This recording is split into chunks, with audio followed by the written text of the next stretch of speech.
So, would you mind talking a bit to us about the importance of going to the Gemba? Yeah, okay.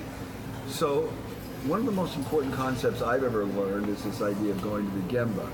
And it's been hammered into my head by my good friend Richio Shingo, the son of Shigeo Shingo. He says, you cannot know the truth unless you go to the Gemba. He always says, go to the Gemba, go to the Gemba, go to the Gemba. That's where the truth is, and show your back. It's not enough just to go to the Gemba.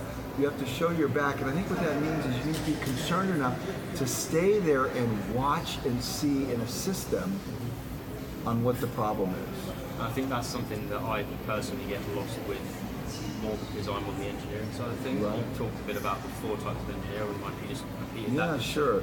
So Taichi Ohno said there's 4 kinds of engineers. There is a white glove engineer. That's someone who has white gloves on, is too good to go to the Gemba, right? And then there's a catalog engineer. That's the one that every time they want to solve a problem, they got to open up the book and find out what they can buy, order it, and away it comes. Not a lot of creativity there. And then there's the NIT engineer. That's the Russian word for no.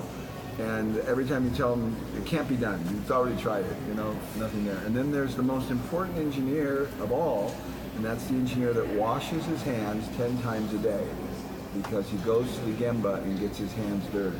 So this is really the philosophy of Toyota and all their leaders. Go to the Gemba. One of my favorite stories is Mr. Amazawa, former president of Georgetown, Kentucky.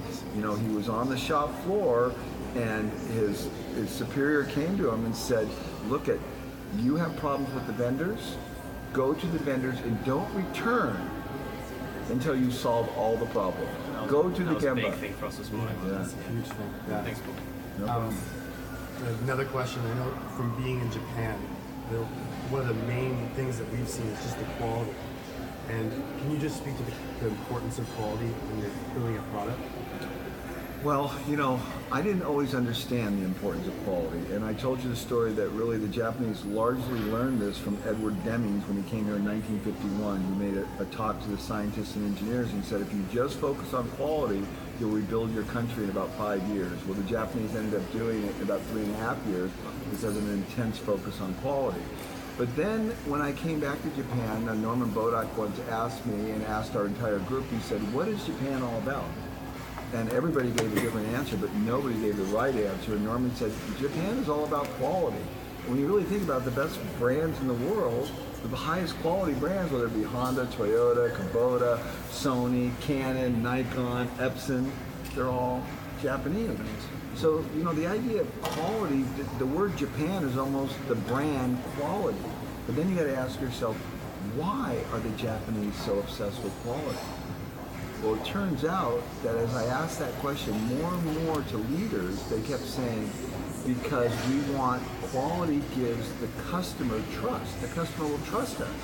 And then I asked, well, why is trust so important? Because we want to survive. So they're an island nation with no resources, with lots of enemies, and they want to survive. And the way they're going to survive and have a future for every generation is by producing quality. It's unbelievable. It is unbelievable. And that's a great concept, and really understand the behind the scenes of what they're doing.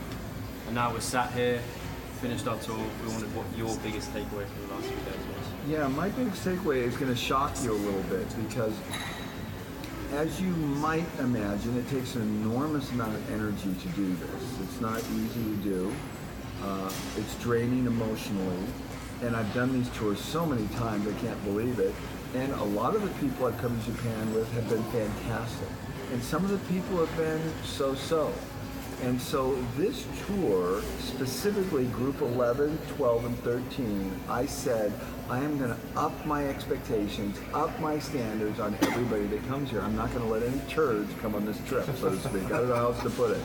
And so because I set the expectations so high, this was the most enjoyable tour for me because the quality of the people that were asking the good questions, that were incredibly curious, that were fully engaged and were not sleeping in the back, text messaging or anything else, allowed me to really enjoy what I was doing and have even more passion. And so my biggest takeaway is my standards are not high enough. I need to keep ratcheting them up because the more I focus on quality people, the better my life goes, and the better and the bigger the impact that I have. So quality, quality, quality, and keep driving it higher.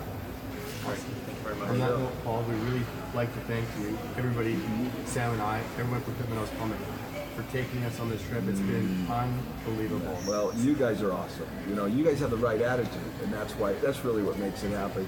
And you're going to be great leaders because you have the right attitude. Thank you. Right? Thank you. You guys are awesome. Thank you.